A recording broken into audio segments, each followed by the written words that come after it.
There's a farmer in California who went from barely scraping by to pulling in over $800,000 a year by switching to one crop that grows in just 60 days. Another grower in Oregon turned a quarter-acre backyard into a six-figure income with something so small most people step on it without noticing. These aren't fairy tales, they're real people who figured out that certain crops can generate 10 to 50 times more profit per square foot than traditional vegetables. Stay with me because what you're about to discover could completely change your financial future. Welcome to Earthly Gardening, where we show you how to turn dirt into dollars without needing a fortune to start. Whether you're here for the first time or you've been growing with us from day one, I'm genuinely glad you showed up. We don't waste your time with fluff or recycled advice. What we share here are strategies that real growers use to build actual income, and today's list is probably the most valuable information I've shared all year. Before we reveal these 6 game-changing crops, smash that subscribe button and turn on notifications because this channel is dedicated to helping you build wealth through smart agriculture. Drop a comment right now telling me if you're currently growing for profit or if this would be your first venture into commercial growing. Your answer helps me create better content for you. Now let's dive in. Let me be clear about something right from the start. The crops I'm about to reveal aren't your typical tomatoes, lettuce, or peppers. Those are fine for home gardens, but they're terrible for serious profit. Why? Because everyone grows them, which means oversupply drives prices down, and the profit margins barely cover your labor costs. The 6 crops on this list share 3 critical characteristics. First, they command premium prices because demand significantly outpaces supply. Second, they produce high yields in small spaces, meaning you can generate substantial income even if you're starting with just a backyard or a small rented plot. Third, and this is crucial, they have relatively low barriers to entry. You don't need expensive equipment, massive land, or specialized degrees to succeed. What separates ordinary farmers from those building real wealth isn't luck or connections. It's information. Most growers simply don't know these opportunities exist, so they stick with conventional crops and wonder why they're working harder every year for the same modest returns. The people making serious money figured out that niche, high-value crops are where the real opportunity hides. And once you understand which crops qualify and why, you can replicate their success regardless of where you're starting from. Crop 1, Microgreens. I'm not talking about the sprouts your grandmother grew in a jar. This is a legitimate commercial crop that restaurants, health food stores, and farmers markets can't get enough of. Microgreens are vegetable seedlings harvested when they're just 7 to 14 days old, right after the first true leaves develop. Despite their tiny size, they pack intense flavor and nutrition, which is exactly why chefs pay premium prices for them. We're talking $25 to $50 per pound, sometimes more for specialty varieties. Here's the math that makes this beautiful. You can grow microgreens in a 10 by 10 foot space and harvest anywhere from 20 to 40 pounds per week depending on your setup. That translates to $500 to $2,000 weekly from a space smaller than most bedrooms. Scale that to a modest basement or garage operation, and you're looking at potential 6-figure annual revenue. The startup costs are minimal. Growing trays, seeds, a shelving system, and some basic grow lights will run you maybe $500 to $1,000. Compare that to traditional farming where land, tractors, and irrigation systems require tens of thousands up front.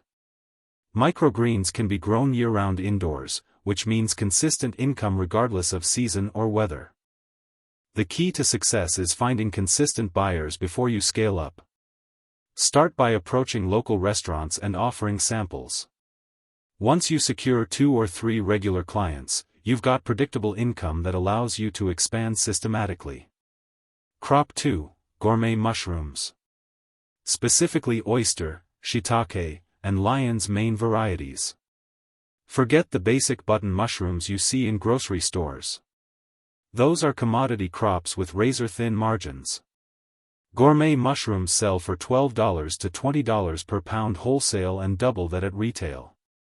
What makes mushrooms exceptional is the speed of production and the space efficiency. Oyster mushrooms, for example, go from inoculation to harvest in about 6 weeks, and a single 5-pound fruiting block can produce multiple flushes totaling 2 to 3 pounds of mushrooms. You can stack these blocks vertically, meaning a small 200 square foot room can generate thousands of pounds annually. The startup requires some learning and initial investment in spawn, substrate materials, and climate control, but we're still talking about $2,000 to $5,000 to get a serious operation running. The profit potential is substantial. Small-scale mushroom growers regularly report $50,000 to $100,000 annual income from backyard setups. The market is incredibly strong right now. Health-conscious consumers are driving demand, and supply hasn't caught up. Restaurants, farmers markets, and specialty grocery stores actively seek local mushroom suppliers because freshness dramatically impacts quality and shelf life. The learning curve is steeper than microgreens, but not insurmountable. There are excellent online courses and mushroom growing communities that will teach you everything from sterilization techniques to fruiting chamber design. Once you dial in your process, production becomes almost automated. Crop 3, Saffron. The world's most expensive spice by weight. This might surprise you because most people assume saffron only grows in exotic locations, but that's completely wrong. Saffron grows successfully in a wide range of climates, and small-scale production is not only possible but potentially very lucrative. Saffron comes from the stigmas of Crocus sativus flowers. Each flower produces just 3 red stigmas, which is why the spice commands such high prices, often $10 to $30 per gram at retail. The labor is intensive because harvesting is done by hand, but that's actually an advantage for small growers because large operations can't mechanize the process and undercut you. Here's what the economics look like. You can plant about 60 bulbs per square meter, and each bulb produces 1 or 2 flowers annually. From those flowers, you'll harvest roughly 10 grams of dried saffron per square meter. That might not sound like much until you realize that 10 grams sells for $100 to $300 depending on quality and marketing. A quarter-acre plot can produce several pounds of saffron annually, translating to $50,000 or more in revenue. The bulbs are a one-time investment that multiply over time, so your production costs drop while yields increase in subsequent years. The market is straightforward. High-end restaurants, specialty food stores, and direct-to-consumer online sales all provide viable outlets. The key is establishing quality and authenticity, as saffron is frequently adulterated, meaning genuine, locally grown product commands premium prices from buyers who value transparency. Quick pause here because we're halfway through and I want to make sure you're seeing the pattern. These aren't get-rich-quick schemes. They're legitimate agricultural businesses that leverage niche markets and high value per pound crops. If this is opening your eyes to possibilities you hadn't considered, hit that like button so more growers can discover these opportunities. And drop a comment telling me which crop so far sounds most interesting to you. I read every response. Now let's hit the final 3. Crop 4, Lavender. This is a crop that generates income from multiple revenue streams, which is exactly what smart growers look for. You're not just selling one product, you're creating 4 or 5 from the same plant. Fresh-cut lavender bundles sell to florists and at farmers markets. Dried lavender goes into sachets, wreaths, and craft supplies. Lavender essential oil is a high-value product if you invest in distillation equipment. Culinary lavender sells to restaurants and specialty food producers. And lavender plants themselves can be sold as ornamentals. An acre of lavender can produce 12,000 to 15,000 bundles per year, with wholesale prices around $6 per bundle for fresh and $10 for dried. That's $70,000 to $150,000 per acre depending on your product mix and market channels. Lavender is perennial, meaning you plant once and harvest for 10 to 15 years.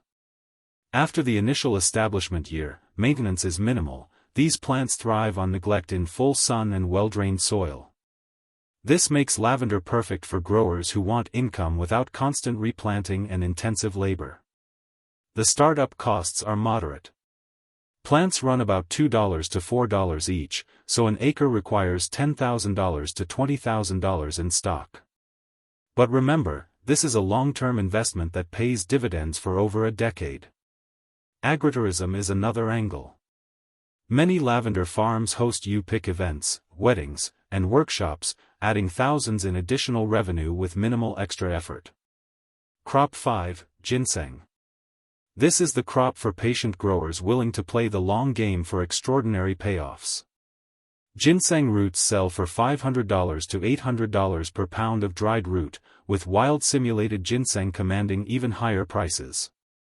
Ginseng takes 5 to 7 years to mature, which is why most farmers avoid it. But that time requirement is exactly what creates the opportunity. Limited supply and strong demand from traditional Chinese medicine markets keep prices remarkably stable and high. You can grow ginseng under existing forest canopy, making it perfect for wooded land that's otherwise unproductive. It requires minimal inputs, mostly just time and patience. A quarter-acre woodland plot can produce 200 to 400 pounds of dried root after 7 years, translating to $100,000 to $300,000 in revenue from a single harvest. The math works like this: you plant seeds or rootlets at minimal cost, maybe $2,000 to $5,000 for a quarter acre. Then you essentially leave it alone aside from occasional weeding and monitoring. 7 years later, you harvest and sell roots to established buyers who actively seek domestic ginseng. The key is understanding your market. Wild simulated ginseng, grown in forest conditions without soil amendments or intervention, fetches the highest prices because it most closely resembles truly wild roots. This is about working with nature, not against it. Crop 6, Bamboo. Before you dismiss this as too exotic or complicated, hear me out. Bamboo is one of the fastest growing plants on Earth, and the market for it is exploding across multiple industries. Landscapers pay premium prices for bamboo plants, often $30 to $150 per plant depending on size and species. That's the primary income stream. But bamboo shoots are also a gourmet food crop selling for $5 to $10 per pound. Bamboo poles are used for construction, crafts, and garden stakes. And if you want to get creative, processed bamboo products from cutting boards to utensils represent value-added opportunities. Here's what makes bamboo exceptional. Clumping varieties, which don't spread aggressively, can produce 30 to 50 new shoots annually from a single mother plant. Those shoots become saleable plants within 1 to 3 years. Starting with 100 mother plants, you can scale to thousands of saleable plants within 5 years. A quarter-acre nursery operation can generate $50,000 to $100,000 annually once fully established. The plants require minimal fertilization, no pesticides, and moderate watering. Your main costs are labor for digging and potting. The market is strong and growing. Eco-conscious consumers and landscapers seeking sustainable, fast-growing privacy screens drive consistent demand. Establishing relationships with landscaping companies and garden centers provides stable wholesale accounts. Here's the truth that successful growers understand. You don't need massive land or huge capital to build agricultural wealth. What you need is strategic crop selection and focus on markets that value quality and scarcity over commodity volume. Every crop I've shared today has proven income potential, but success requires more than just planting seeds. You need to research your local market, understand buyer preferences, start small to learn the process, and scale methodically based on confirmed demand. The biggest mistake new commercial growers make is overproducing before securing buyers. Grow what you can reliably sell, then expand. Build relationships with chefs, store buyers, and regular customers. Quality and reliability matter more than volume when you're working with premium crops. Also, consider combining crops for diversified income. Microgreens provide quick cash flow while you're waiting for lavender to mature. Mushrooms generate consistent weekly income while ginseng grows in the background for future payout. Strategic layering of fast, medium, and slow-return crops create stable income across different time horizons. And don't underestimate the power of direct marketing. Farmers markets, online sales, and restaurant relationships often yield double or triple the revenue compared to wholesale, though they require more time and customer interaction. There you have it, 6 crops that are genuinely creating millionaire farmers and transforming small plots into serious income generators. The opportunities are real, but they require action. Here's what I want you to do next. Pick one crop from this list that fits your situation, your available space, your climate, and your timeline. Then research it deeply. Join grower communities, take courses, talk to successful producers. Knowledge turns opportunity into reality. If this video showed you a path you didn't know existed, share it with someone who needs to see these options. Hit that like button, and if you're not subscribed yet, subscribe now because we're dedicated to showing you how to build wealth through smart gardening and agriculture. Drop a comment telling me which crop you're most likely to pursue and why. I genuinely want to know where you're headed. Thank you for watching. Remember, financial freedom isn't just for people with huge farms or massive capital. It's for people who make informed decisions about what they grow and where they sell it. Until next time, keep growing smart, keep building wealth, and never underestimate what you can achieve with the right crops. Happy growing!